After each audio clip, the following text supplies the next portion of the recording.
an associate professor at Virginia Tech, and we're excited to have you here today to learn about our wildlife viewer in North Carolina study. I'm going to turn things over first, though, to Scott Anderson, who is going to give an introduction from the agency perspective, and then we'll go from there. Scott. Awesome. Thank you.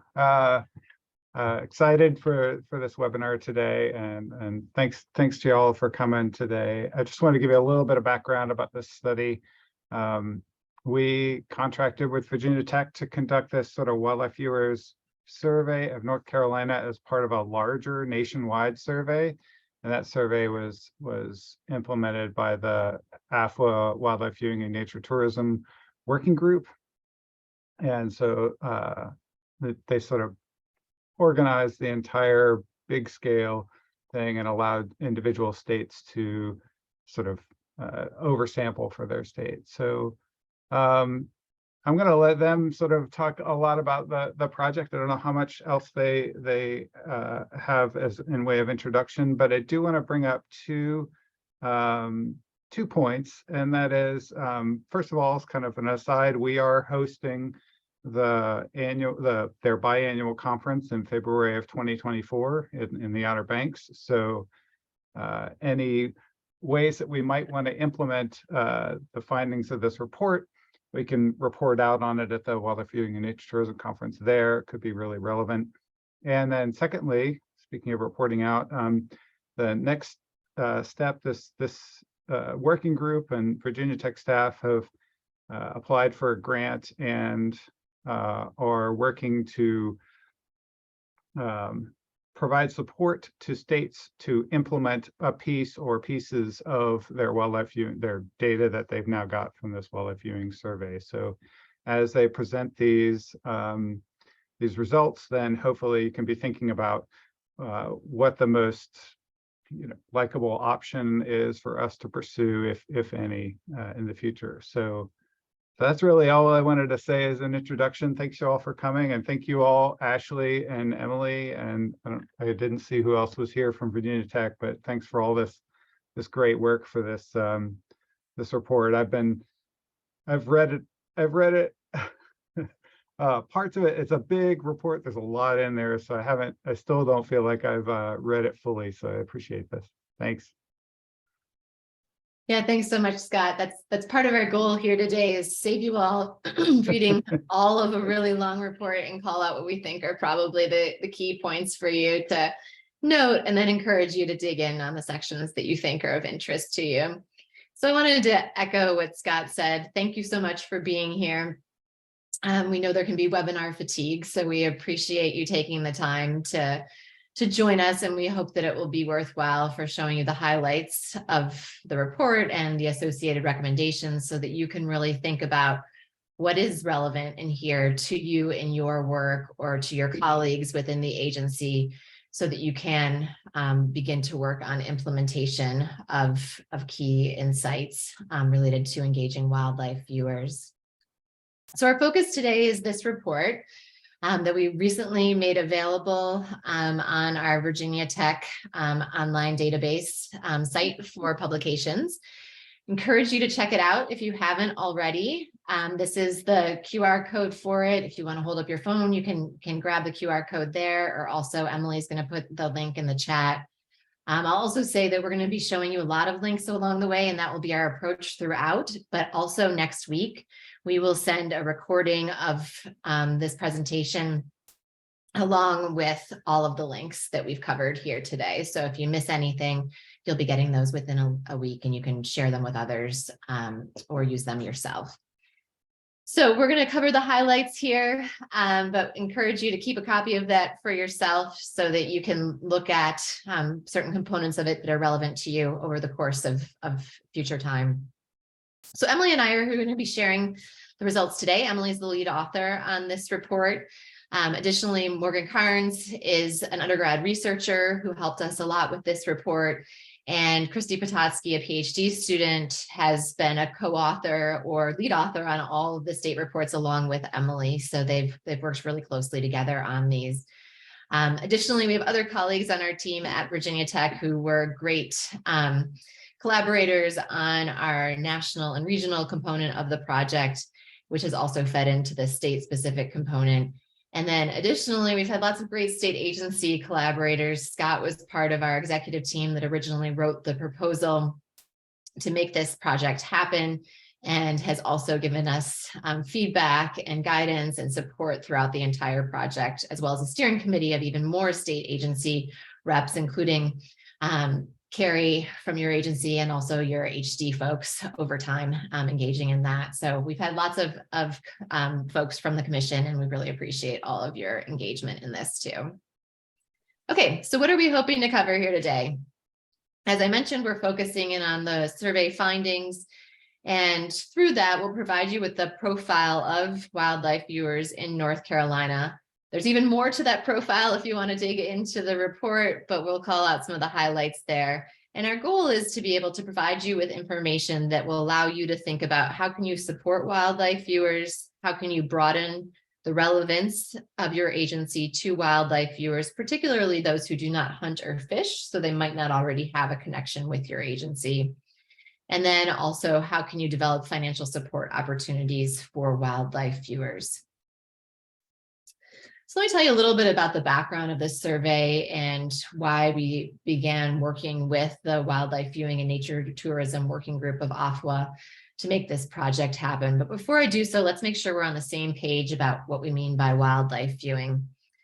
We used a definition just slightly adapted from the National Survey of Hunting, Fishing, and Wildlife Associated Recreation in order to have consistency with that data that many state agencies utilized for other purposes. So that definition for wildlife viewing was closely observing, feeding, or photographing wildlife, visiting parks or natural areas to observe, feed, or photograph wildlife, and maintaining plantings and natural areas for the benefit of wildlife.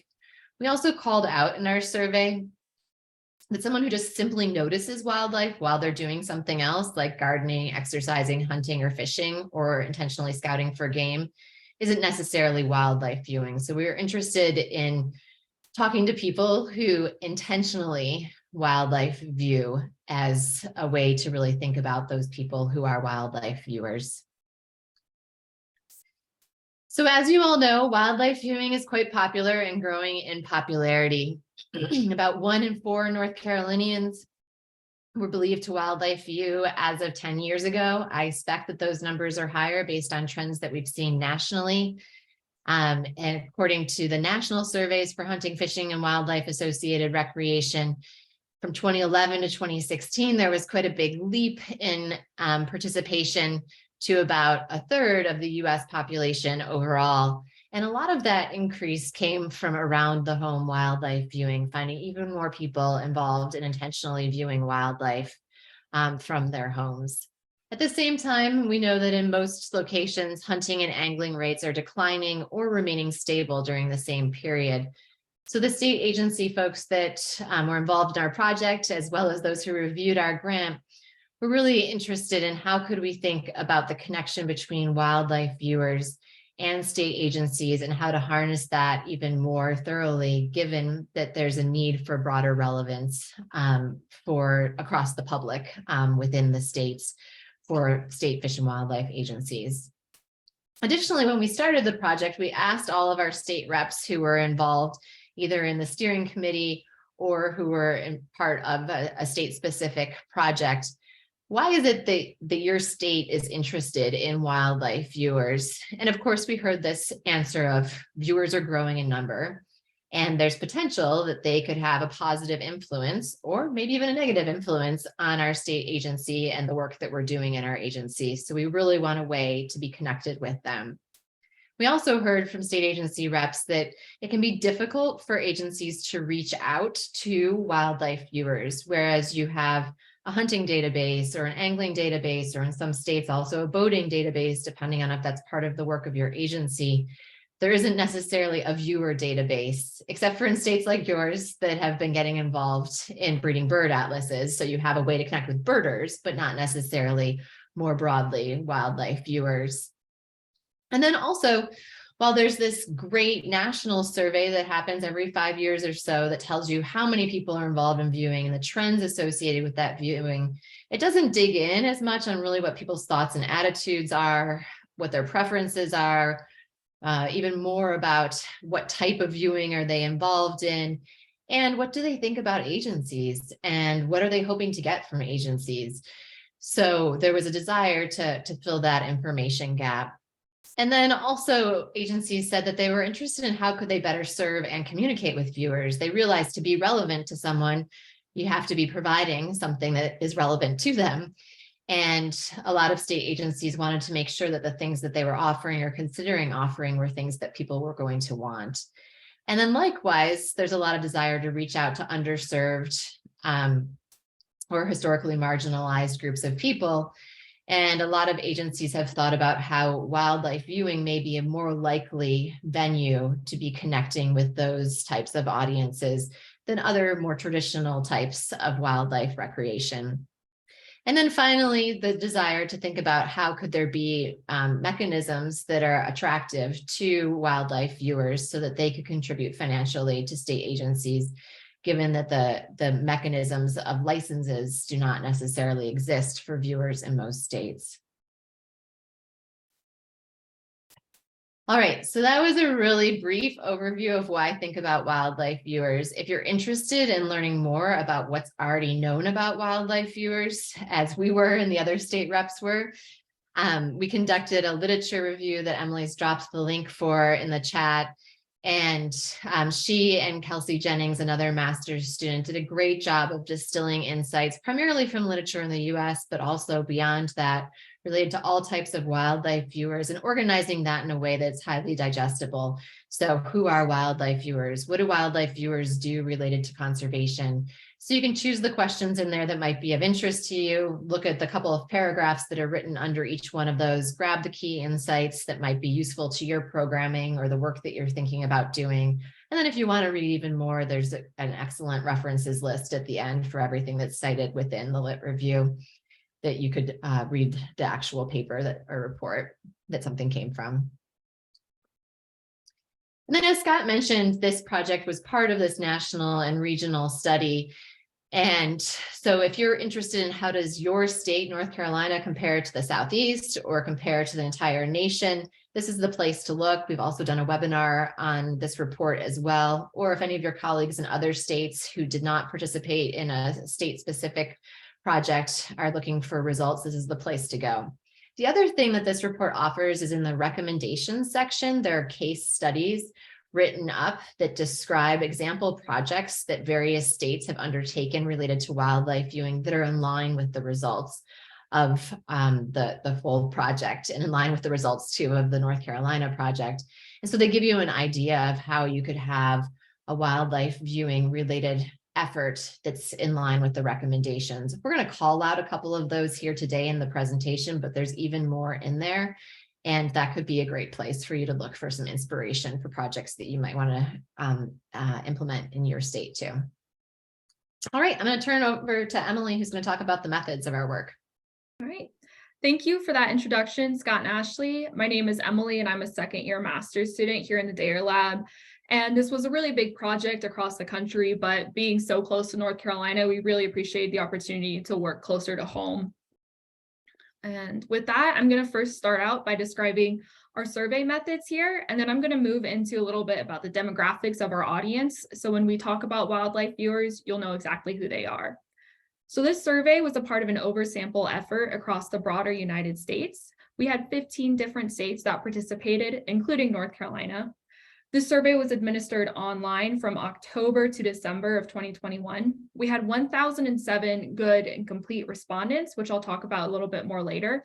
And the survey consisted of over 100 questions, so that contributes to why that report is so long that we just sent to you.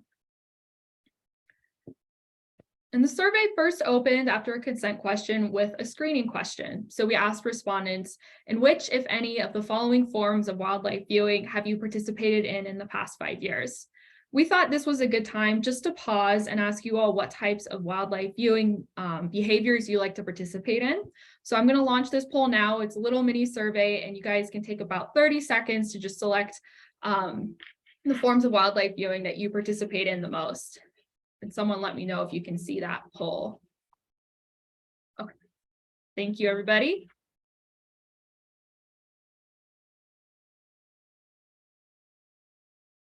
All right. We'll give it just about 10 more seconds for everybody to answer.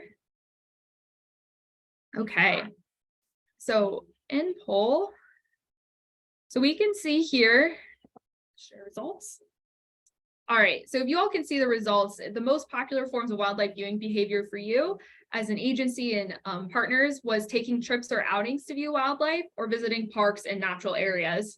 And something just to remember once we get to this question, none of you, so 0% were interested in feeding other wildlife.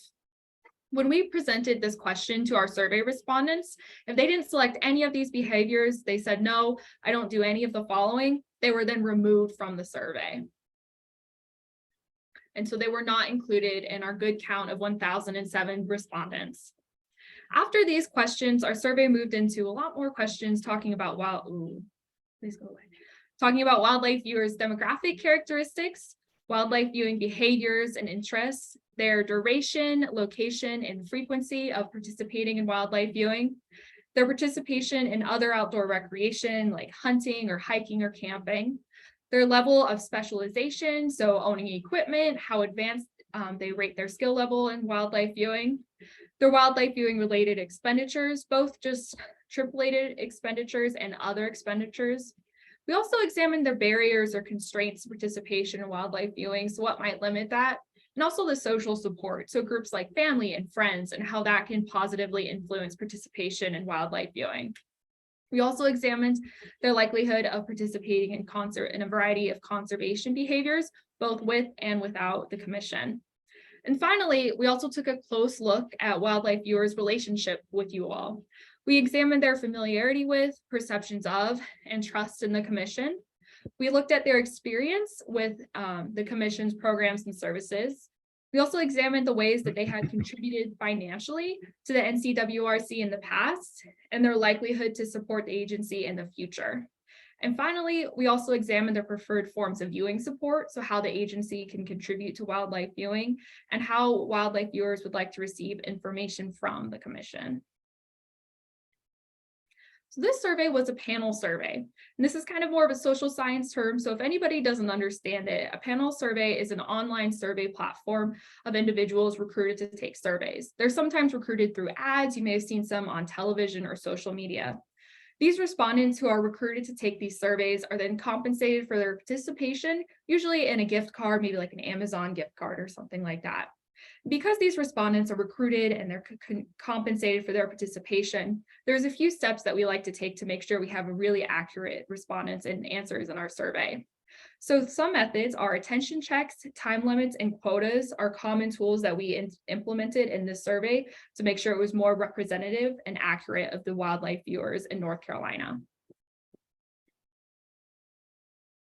So the first thing we added were attention checks. So these attention checks were a few pairs of opposing statements like, wildlife viewing is very important to me, strongly agree to strongly disagree, and wildlife viewing is not important to me at all.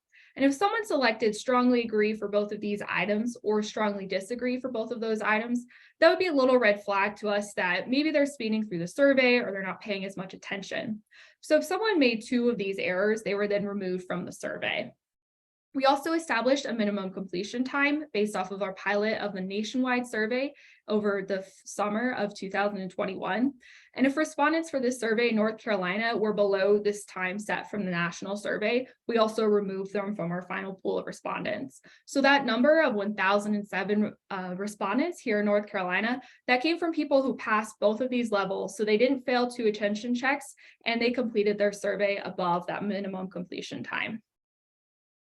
And if you're interested in more of the survey, we have our data set, which includes the PDF available here. I just dropped the link in the chat and you can use this QR code to scan it if you'd like to take a look at the data or the survey. We have it in a CSV file, so comma separated values, which you can open in Microsoft Excel, but we also have it in a .sav, which is for the statistical package for social science. We conducted our analysis in SPSS, so the statistical package for social science. And what we used primarily were descriptive statistics for statewide results, so just kind of painting that broader picture in North Carolina. We also use chi-square tests and t-tests to explore differences among consumptive and non-consumptive wildlife viewers, which I'll define in a moment. And again, that data set is now available in case you would like to conduct your own analysis. So as we began working on these state reports, we found some really unique patterns emerging between those non-consumptive and consumptive wildlife viewers. Way back before I came back to grad school, when I was just working with the Park Service and I imagined a wildlife-related recreationist, I would picture the hunters and the anglers and kind of had them in their own groups. And then I would picture the wildlife viewers, people who like to look at birds or mammals, and kind of had them in their own groups as well. So they were really isolated for me. But once we came and started doing this research, we realized that there's actually a lot of overlap between these two groups. And so we found these two distinctive groups, non-consumptive wildlife viewers, so they haven't participated in hunting or angling in the past 5 years, and then consumptive wildlife viewers, and those who said that they have participated in hunting or angling in the past 5 years. And here in North Carolina, those consumptive viewers made up a really large portion of your sample. In fact, just under 50% or 48% of respondents in North Carolina identified as consumptive wildlife viewers. So they have participated in hunting or angling. And taking a closer look at that, so these numbers here are against the broad sample. So 31% of all respondents in North Carolina said that they only participate in angling and wildlife viewing. 2.5% of respondents in North Carolina participate in hunting and wildlife viewing. And 14% of the respondents in North Carolina were very busy people and participate in hunting, angling, and wildlife viewing. So now that you understand a little bit more about these activities, we wanted to talk about the demographic characteristics of these respondents in North Carolina. Now, these three things up here, age, gender, and education, were quotas that we set for the survey. Now, quotas were that third tool we use in the survey to make sure that we had a really representative sample of people. So what we did was we took the 2016 national survey that Ashley was talking about earlier, and we found what they said were kind of the standards or their findings for age, gender, and education. And we programmed the survey so that we would have these same kind of portions of respondents so that we were also representative with known data, which was found from the 2016 national survey. So what this means when we see that mean age of wildlife viewers is 49, that's because we asked Qualtrics, the survey company, to produce a sample that had a mean age of about 49 years old for us. Similarly, we had about 48% of our respondents were men, 51% women, which again, we kind of programmed with the software. And finally, about 41% of respondents in North Carolina had over 4 years of higher education. And this is a finding that is in line with that 2016 survey. And we can send that to you if you'd like to check it out as well. The rest of these features, we did not set a quota for. So this is just kind of that natural variation that emerged in our responses. So in North Carolina, 81% of the population of wildlife viewers identified as white, 14% identified as Black or African American, 4% identified as Indigenous Americans or Hispanic, Latino, or Spanish, and 2% of respondents were Asian, and less than 1% were Native Hawaiian or Pacific Islander, Middle Eastern or North African, or identified as another race or ethnicity. But what I really want to draw your attention to is this box here on the left, where it says 77% white solely and 23% BIPOC. So that 77% are respondents who identified as white and white alone, but the 23% BIPOC includes respondents who may have identified as more than one race, so including white and another race, or just only identified as a race that was Black, Indigenous, or people of color. And the household income of wildlife viewers in North Carolina, just over half of respondents reported their total household income as under $50,000, while about 13% reported their total household income of $100,000 or more. And this graph here is the first time we're looking at these kind of differences with those consumptive and non-consumptive viewers. So that lime green that you see, or that second bar, is consumptive viewers. So those who have participated in hunting or angling in the past 5 years. The purple color is non-consumptive wildlife viewers, so those who haven't participated in hunting or angling in the past 5 years. We kind of broke this out here, and you can see a little bit of differences are starting to emerge. So we found that slightly more consumptive viewers reported living in small town or rural areas, and a little bit more non-consumptive viewers reported living in an urban area or small city. And we believe that urban area population represents a great opportunity to further tap in and manage for wildlife viewing. And finally, going back to that poll that we opened with, Similar to what you all said, the most popular form of wildlife viewing, or how wildlife viewers participate in the activity, was visiting parks and natural areas. And again, here we can see that a little bit more consumptive viewers reported participating in that activity than non-consumptive viewers. And you can see here, I just kind of wanted to call out that feeding other wildlife was the second most popular form of participating in wildlife viewing, while maintaining plantings or natural areas was the least common form of wildlife viewing. And we did include feeding other wildlife in this survey to kind of maintain that line with the national survey of fishing and hunting recreation, and also just to kind of have a measure of the behavior that people are participating in. We know that a lot of states try to actively discourage feeding other wildlife. And with that, now that you kind of know who these wildlife viewers are and where they live and what they're doing when they participate in wildlife viewing, I'm going to pass it back to Ashley, who's going to start sharing 5 key insights from the survey. All right, thanks so much, Emily. So as we mentioned, we wanted to share that profile, which Emily has done, and then focus in on insights that we think would be relevant to your agency and things you might think about implementing. So first, we're going to focus on ways that your agency can better support viewers in North Carolina through providing more wildlife viewing information and access. And I'll explain to you why that appears to be a priority. Secondly, by promoting around the home viewing opportunities, and I'll also share with you results that indicate that could be a useful direction to go in. And then 3, developing social support networks for wildlife viewing. So for each of those, I'm going to share a little bit about the recommendation, what the data is behind it that indicates that would be a useful direction to go in, and then give you some examples or reflect on some examples or some insights that we have from looking at the work that you all are already doing in your state. And then we're also going to talk about how you could broaden your relevance to wildlife viewers who do not hunt or fish, and ways that you might want to think about developing financial contribution opportunities for wildlife viewers if that's a priority for you. Okay, so mentioned this providing information and access as being very much of interest to your respondents. We asked people, what ways would you like to receive support from the commission, and specifically support related to their wildlife viewing activities? We gave them a whole array of options, which I'll show you in a minute here. But what I wanted to emphasize is the top ones, the information in them over and over again. So 46% of your respondents said they're interested in more information about where to go see wildlife. 44% that said they're more interested in more information about wildlife in North Carolina. Then I'm going to skip over the next one.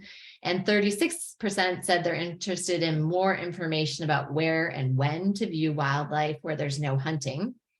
And then 33% said more information about how to view wildlife. Additionally, that access item comes up in the middle, and we'll talk about that in a second. 38% said they're interested in access to more places to go wildlife viewing. So I said that I'd show you this in the context of all the other options that we offered to people.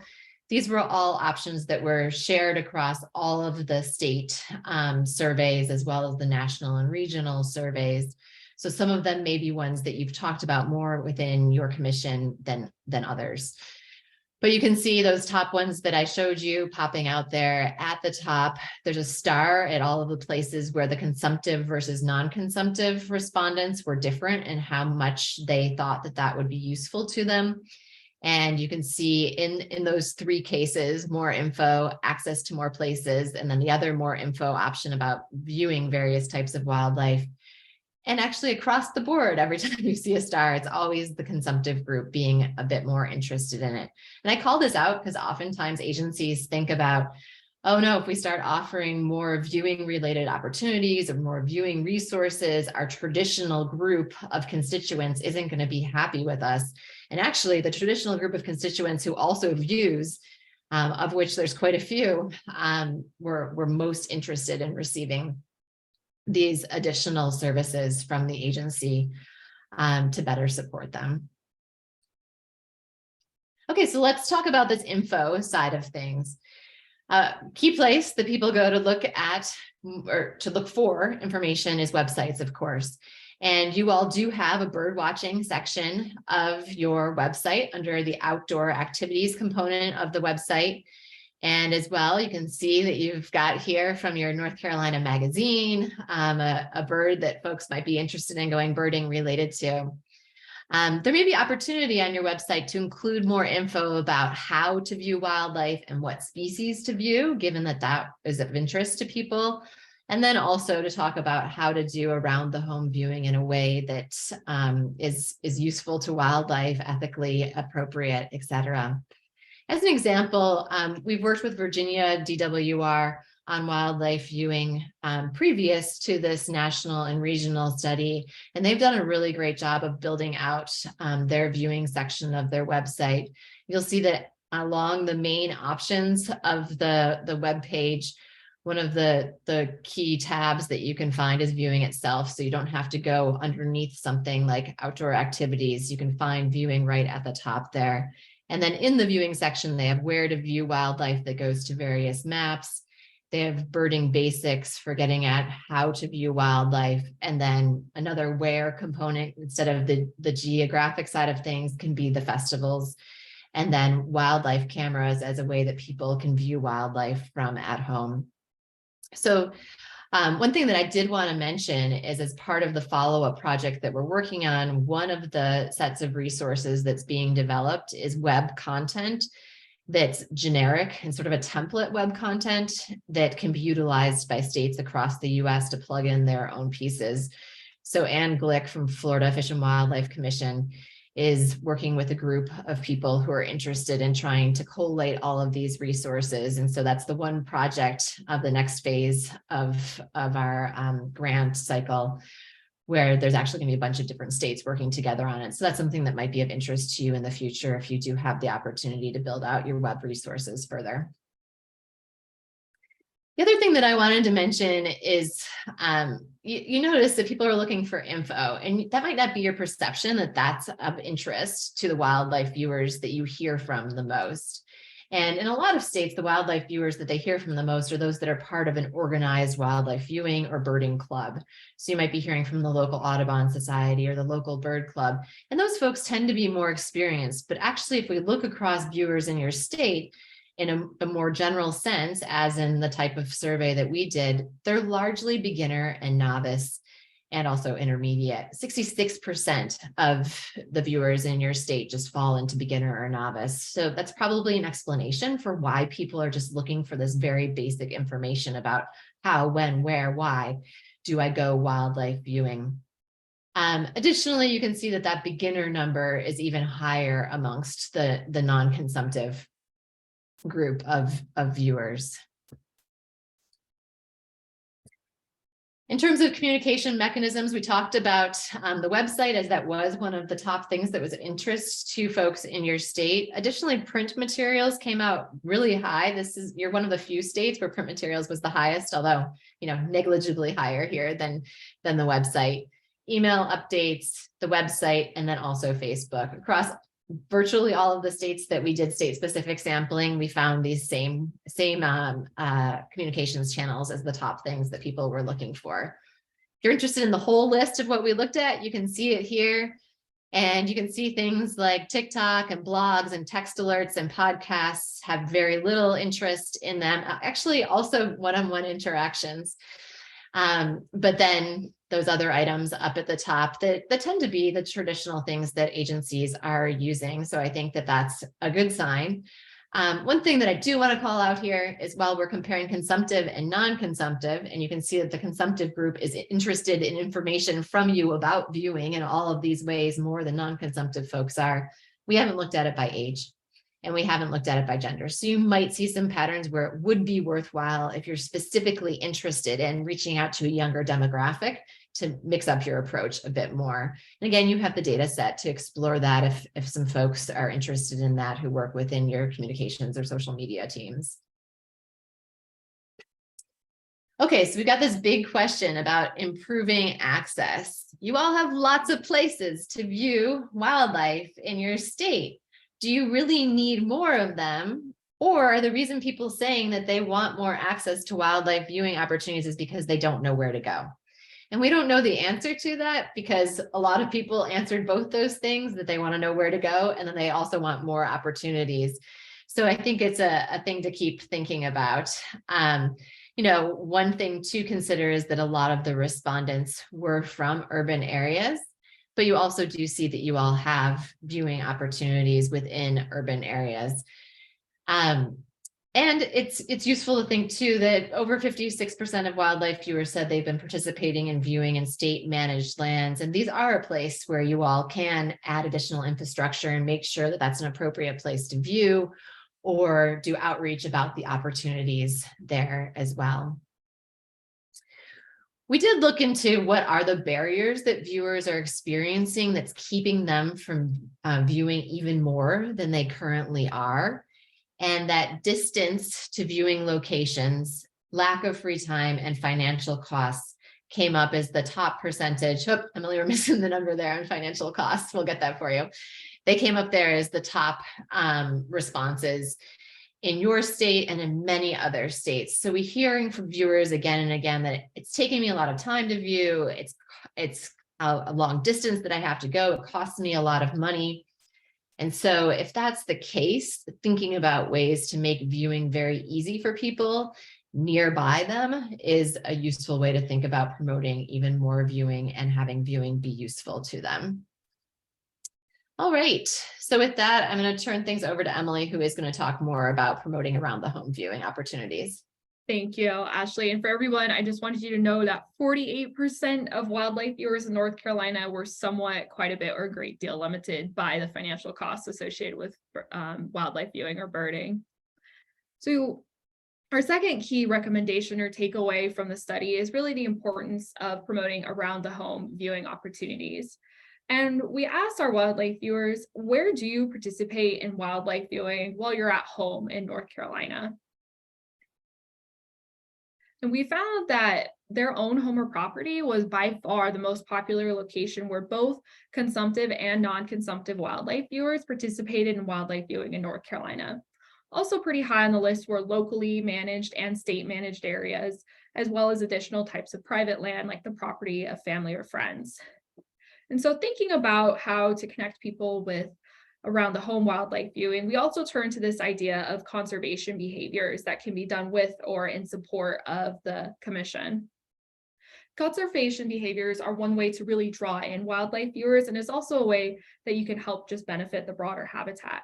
And you can see here that we had 3 activities that were kind of related to habitat management, including cleaning up trash or litter, enhancing wildlife habitat, or collecting data on wildlife or habitat. And cleaning up trash or litter was one of the most popular activities that wildlife viewers were interested in doing with the commission.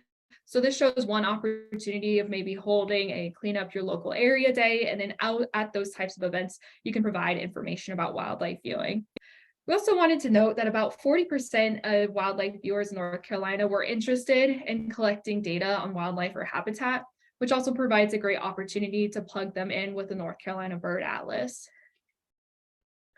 And zooming in a little bit more, we could see that the top 3 behaviors that wildlife viewers in North Carolina were interested in doing with the commission were cleaning up trash or litter, civic engagement. So this can be things like voting or advocating for certain policies, and purchasing environmentally friendly products or products for which the proceeds go to conservation.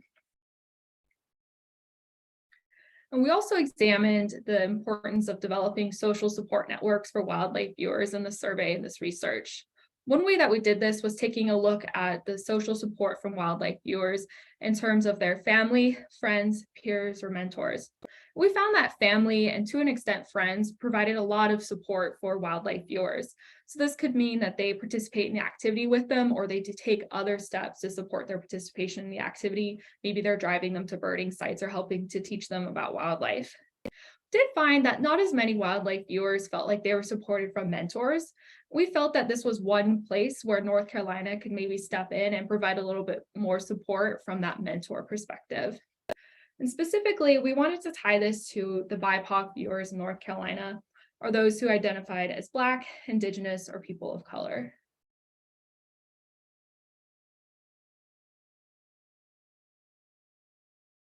So we found that in our survey, about 23% of the wildlife viewers identified as BIPOC, which was quite a bit less than the overall population in North Carolina, according to the 2021 census. So 38% or about 40% of the population in North Carolina is BIPOC, but only 23% of them made up our survey respondents. And one reason that this number could be quite a bit lower than what you see in the state at large is because of this theory called the don't loop. And the don't loop essentially states, if you don't meet others who are engaged in a particular activity, the odds are you will not take interest in that activity yourself.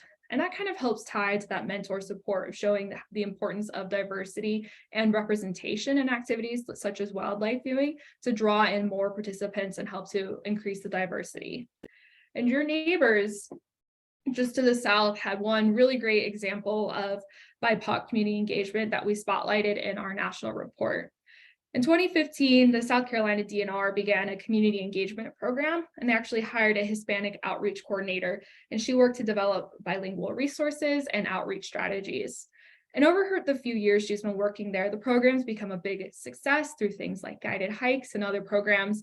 And in 2021, they actually began to launch a similar program to reach the Black or African American population in South Carolina. And another audience that we suggest targeting and considering for increasing diversity in wildlife viewing could be those who experience accessibility challenges. We use the definition of accessibility challenges from an organization called Birdability that promotes the participation of disabled people in wildlife viewing. And accessibility challenges were defined as the difficulties someone experiences in interacting with or while using the physical or social environment while trying to engage in a meaningful activity such as wildlife viewing. This may be a result of a mobility challenge, blindness or low vision, intellectual or developmental disabilities, including autism, mental illness, being deaf or hard of hearing, or other health concerns. So we asked our respondents in North Carolina, to what extent do you experience accessibility challenges? And using that definition we just looked at. And we found that about 30% of wildlife viewers in North Carolina experience quite a bit or a great deal of accessibility challenges when wildlife viewing. Now, this is actually really in line with the general population of the United States.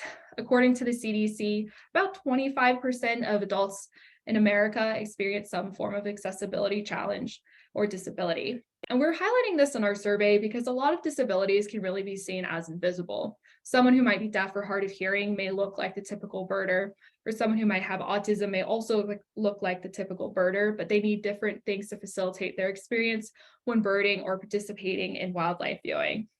And one way that you can begin to start to support access to that might be to spotlight more accessible areas to bird. So Birdability, and to an extent, Audubon is working on this map, the Birdability map. And this map highlights birding sites in the state that are deemed accessible by people who actually have disabilities. And this is one gray area. If you know a site from the birding trail that's pretty accessible and it's not on this map, you could maybe begin to add or work to add locations in North Carolina to this map to help connect those people with disabilities or access challenges. And another area that we've talked about is the importance of adding viewing to websites. But I did want to pause here and say that this is the first day of about like 11 that we've looked through that I saw there was a disabled access for outdoor activities. And I wanted to commend you on that and also highlight how this is a great opportunity to just add a little bit of information about wildlife viewing or birding as well. And with that, I'm going to pass this back to Ashley to wrap it up. All right, thanks so much, Emily. So let's talk now about broadening relevance to wildlife viewers who do not hunt or fish. We've shown you this group that we've called the consumptive viewers compared to the non-consumptive viewers. And we've shown that they have some different interests and also shared interests in terms of wanting to receive more from the agency. What we want to highlight now is that they are having some different experiences with the commission. And it seems like there's really an opportunity to increase familiarity and provide even more support to non-consumptive viewers if your interest is in broadening relevance to a broader public within your state. So we asked respondents, how familiar are you with North Carolina Wildlife Resources Commission? And you can see that generally people have some level of familiarity. If we look at the statewide results at the top, about half of people say they're moderately familiar to extremely familiar with the agency of the wildlife viewers that we spoke with. But when we look at the comparison of consumptive and non-consumptive viewers, you can see that there's a stark difference there. About 70% of the non-consumptive viewers say not at all familiar or slightly familiar, whereas it's only about 35 or so are saying that in terms of the consumptive viewer group. So there's lots of opportunity to be increasing the familiarity of that group of non-consumptive wildlife viewers who don't have other connection points with your agency. We also looked at logo recognition across the state agencies. And again, we see the same pattern. The consumptive wildlife viewers have more recognition of your logo than do the non-consumptive wildlife viewers. And this is probably tied to the amount that they're involved in programs or services, and might also be feeding back into how much they get involved in programs or services available to them. Again, this was a list of programs and services that was shared across all of the regional, national, and state agency surveys, and it specified your state's agency name within there. But you can see that, it's 30% or less of people are taking advantage of the resources that you currently offer to wildlife viewers. And across the board, it's the consumptive group that's taking advantage of them even more. And then if you look down at using no consumptive or using no programs or services in the last 5 years, we have about 61% of non-consumptive folks saying that. Sorry, we should have that number that's called out reversed there, as compared to 34% of the consumptive group. So certainly there's a lot of people within that non-consumptive group saying that, yeah, I haven't been using any of these programs or services in the past. So again, opportunity to, one, get the word out about them even more, but then also explore whether or not those are the programs and services most of interest to people. And then in terms of another touch point, thinking about ways that they can contribute to the agency, we see these same sorts of patterns. And we looked at contributions to the agency, both as non-voluntary contributions, where you need to have a fishing license or a lands access fee, and that's required to participate in an activity. And then you also have voluntary contributions, things that aren't required, like a conservation license plate or a donation. So I'm going to start first by showing you these non-voluntary options for participants to utilize. And you can see that, of course, the consumptive group is much more involved in contributing in those ways. Not surprising, because most of these are things that are of interest to them, mechanisms that exist that are necessary for those individuals to be involved in their recreational activity. So about 70% of them having a fishing license, about 40% having a hunting license, and then the lands access fee being a place where we see less disparity between those two groups, but still the consumptive group being higher, and the same thing with a habitat stamp. I do want to mention that the fishing license and hunting license are being purchased, or at least reported being purchased by some of these non-consumptive viewers, which could be because they purchased it but didn't actually utilize it. Could be that they're purchasing it because they've heard that that's a way to support the agency. Could be that they're purchasing it to get access to land. I don't know if that's the case in your state, but it is in some of the states. Or it could be that they've purchased it for a family member. So we do see some purchasing going on there, but certainly far less than the consumptive group. Then we get to the voluntary side of things.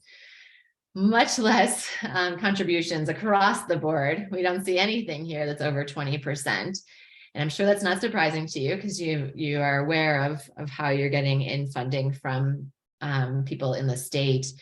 And likewise, we're still seeing that pattern of the consumptive group giving even more funding through these mechanisms. But again, not as much difference between the two groups there, although it is still statistically significant comparison.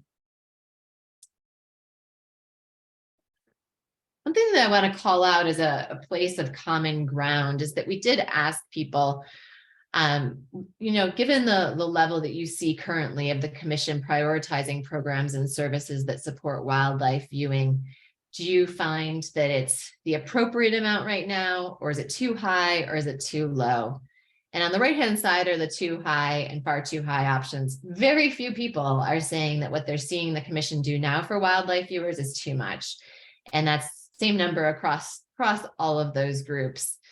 Or about the same number, slight difference. Whereas you see about 60% of them across all those groups are saying, yeah, it's the appropriate amount. So I think that's a positive thing to hear. But then you also see that it's about 30% of all the groups saying the agency could do more. And so I think that's a useful thing to keep in mind, is that regardless of whether you're talking about consumptive viewers or non-consumptive viewers, if you start doing more, you're going to have a group of people who are pleased to see you doing more for wildlife viewers. Okay, so we talked a little bit about those patterns of how they're connecting to you currently with funding. Now let's talk about what they say they would be interested in doing related to funding in the future.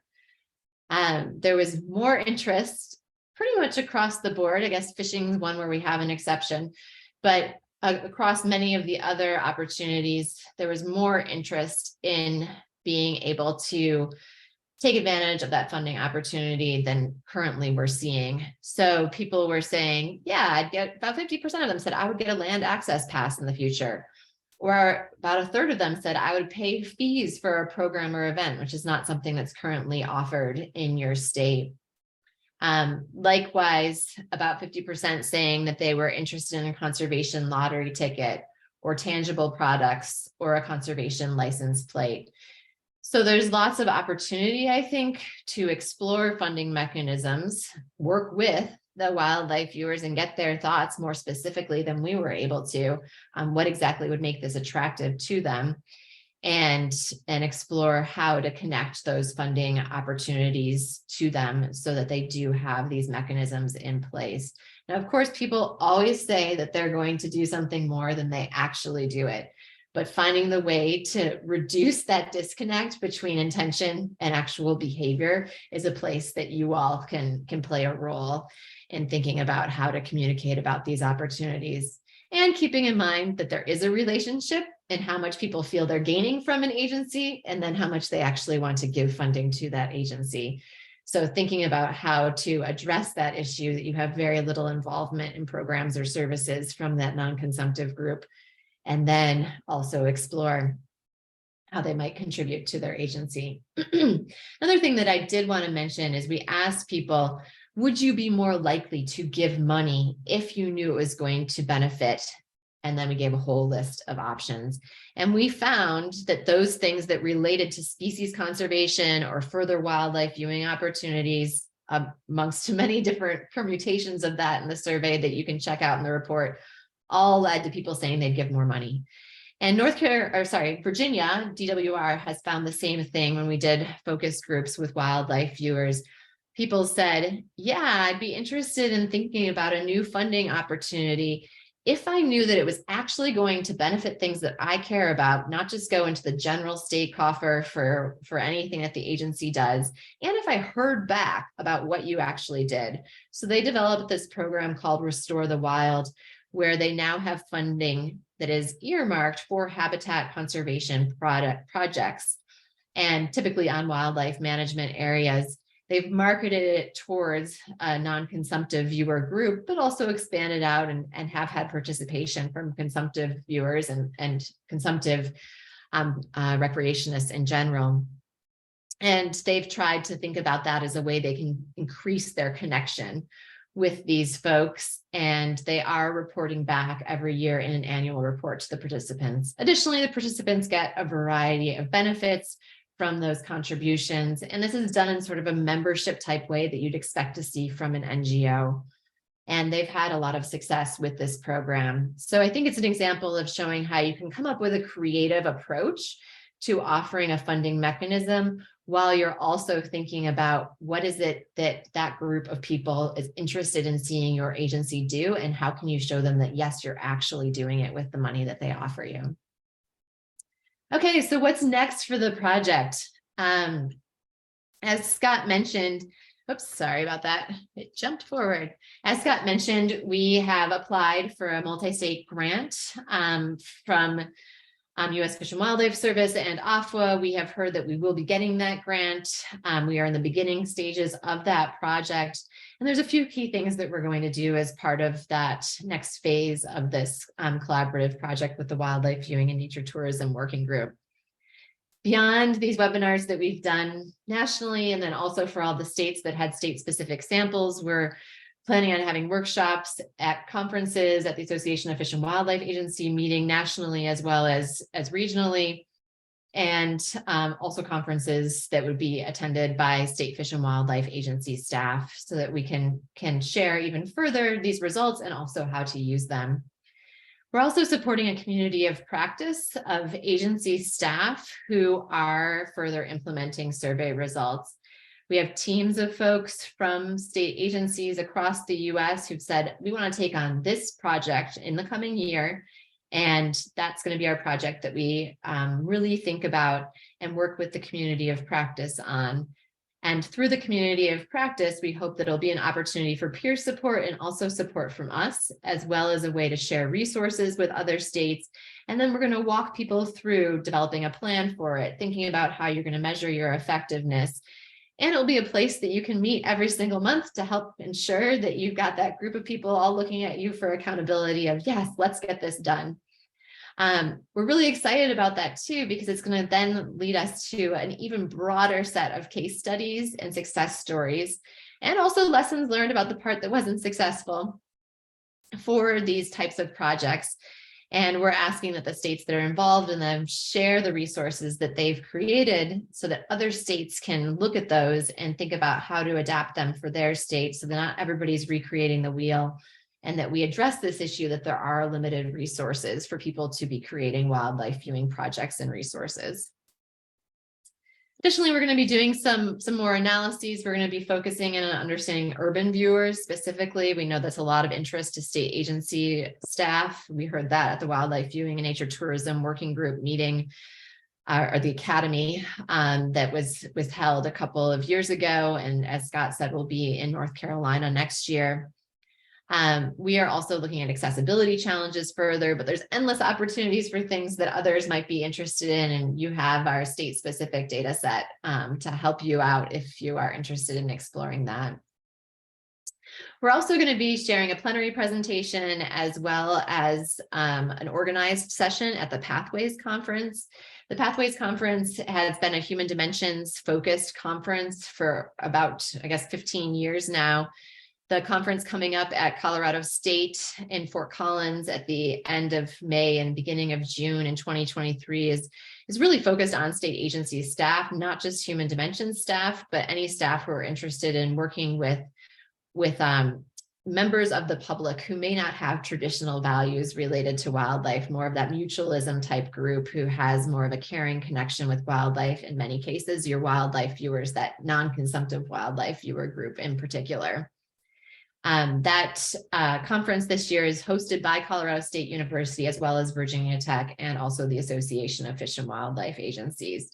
That's where we're going to have a one-day meeting of our community of practice. We're providing some funding support for one person from each state to attend that, but we encourage you all to send other state folks. And we know that some of your state agency staff have been involved in putting together sessions for the conference. So we're excited to see you there.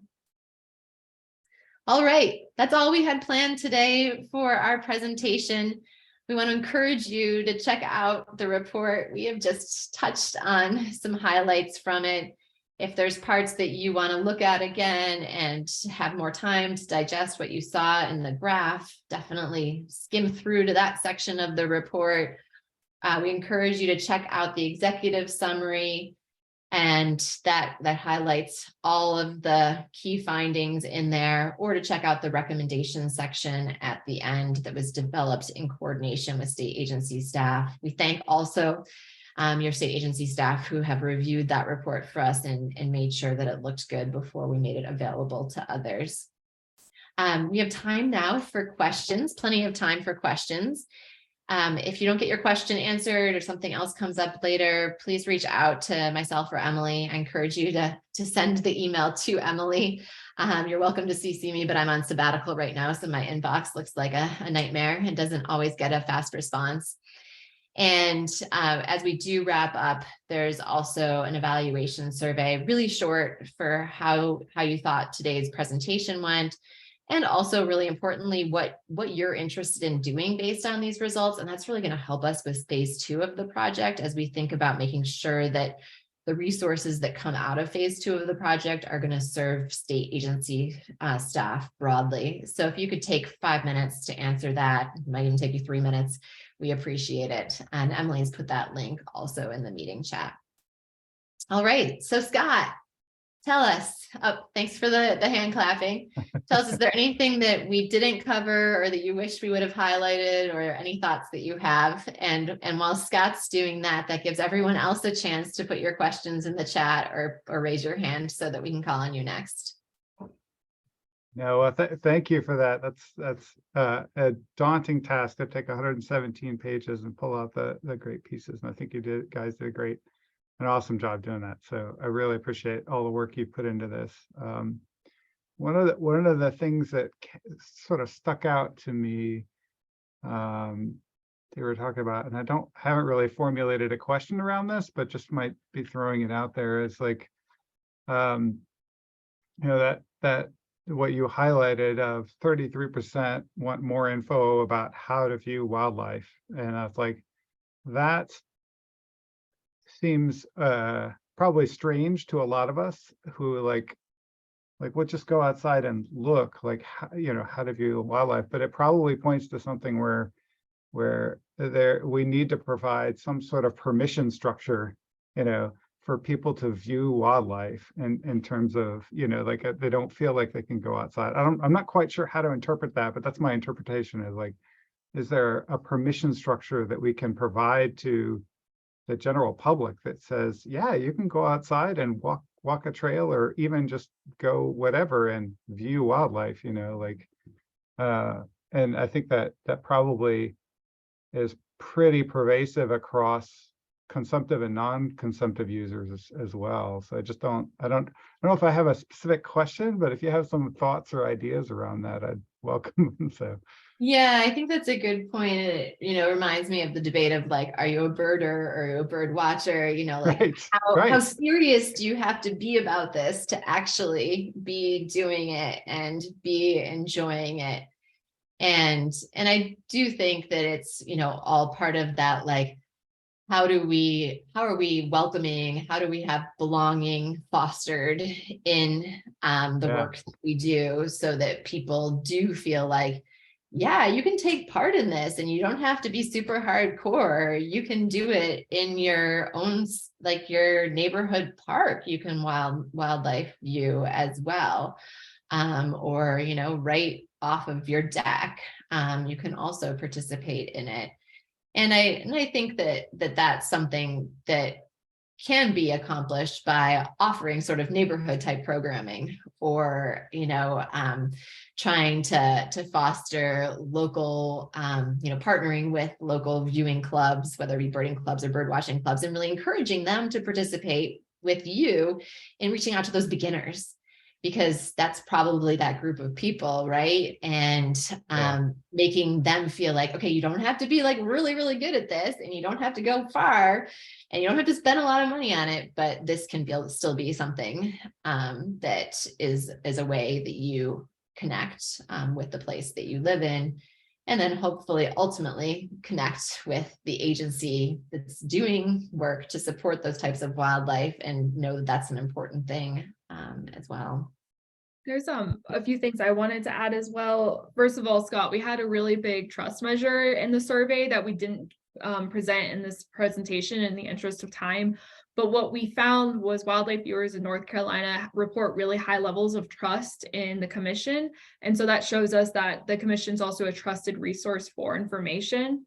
And so that could help be why they want that from the agency. But another key piece is I think it just is related to like what times of day or what times of year to go out and view wildlife. So maybe like timetables or just letting people know what types of habitat certain birds are in or where to go or what time of year they could go to see these types of things, since there is some seasonality here.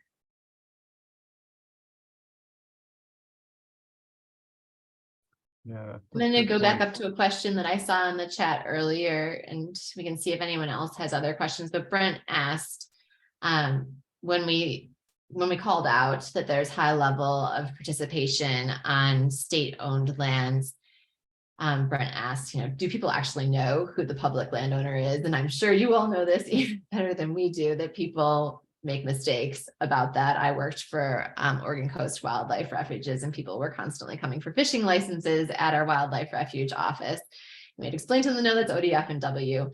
So yes, that is a constraint with this work, is it's people's reports about where they have gone wildlife viewing, as opposed to actually tracking where people have gone wildlife viewing. And that state managed land also includes state parks as well, as the lands that you all manage. So that's certainly a limitation of this. And yeah, we did the best we could, but we could have people who are responding in the wrong way. Any other questions? And you're welcome. Anyone else who wants to is welcome to come off of mute if that's easier for you than typing questions in the chat. And you're also welcome to share ideas or just anything that stood out to you. That's a good point, Emily.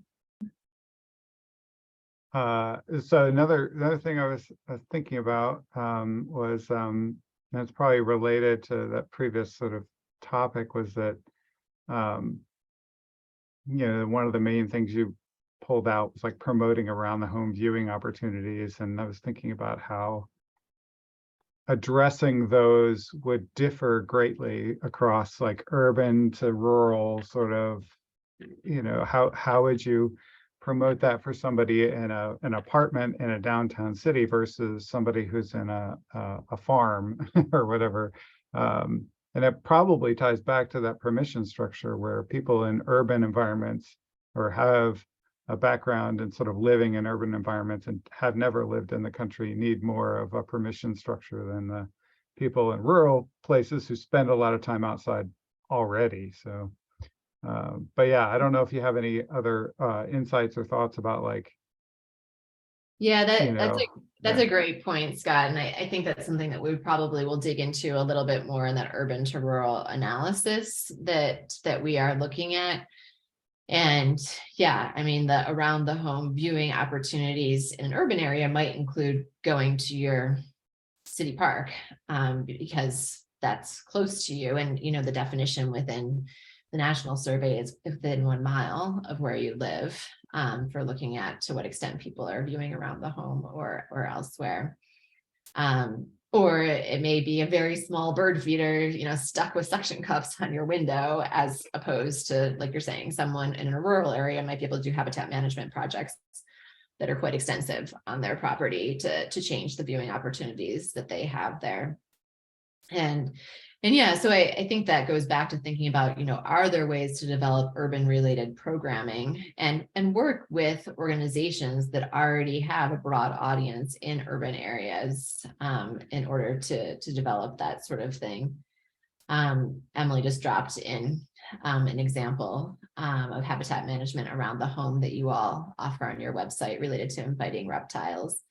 And, that's, she's saying, might seem to be more of a suburban type approach, and you could think about adapting that to others.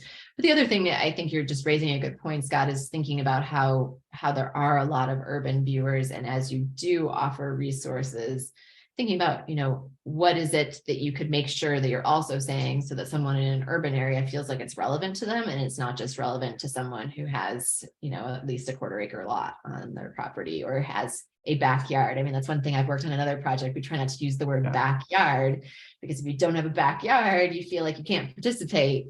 And that might not actually be the case. You might be able to participate just fine out your window of your apartment complex. Christina and Catherine, I see that Scott's asking if there's anything else that you all want to add based upon the internal survey that you all just did with access for those with disabilities. I'd love to hear a little bit more if one of you wants to pipe in about what you all have done. That actually wasn't us. That was Amy Braun. I think she's on this call as well if she wants to talk about it. Amy, do you want to say anything? That's actually still in process and I don't have results from that survey yet. It's still open. Sorry about that. No worries. Well, sounds like it's going to be something that great and interesting to hear about. And it's awesome, as Emily was saying, to see that you all are already focused on that with your communications from your agency and programming offerings. Yes, that's actually half of my master's thesis. So we're working on a manuscript right now, if you guys are interested in more targeted findings at some point. Yeah, I think we would be interested, and I really appreciate you guys pointing that out because we worked hard on that website. So I'm glad you liked it. Good to hear, Carrie. Yeah. All right. So Well, I think we'll. Oh, There is a Scott. bird there. I was just going to say there is a bird version of that backyard habitat things as well. So yeah, Awesome. but they're aging. They're getting a little old. They've been around for Yeah. quite a while, but Yeah, that's always the problem with all the web resources. It's keeping them up to date. yeah. All right. Well, it was great to chat with you all today, and we hope that this was useful to you. Again, please do give us any feedback about this presentation, especially since we're going to be giving even more of them, how to make it relevant to states, anything that you would have liked to have seen in addition, and then what would be the sort of next steps or applications that are of interest to you, so that we can also think about that as we work on phase 2 of this project. So your quick feedback here will definitely be used in next phases of the project. Thanks again. We'll send out a recording and send out the links in about a week or so. And we look forward to seeing some of you all at the Pathways Conference. Take care, everybody. Okay. Thanks Thanks, everyone. Sal.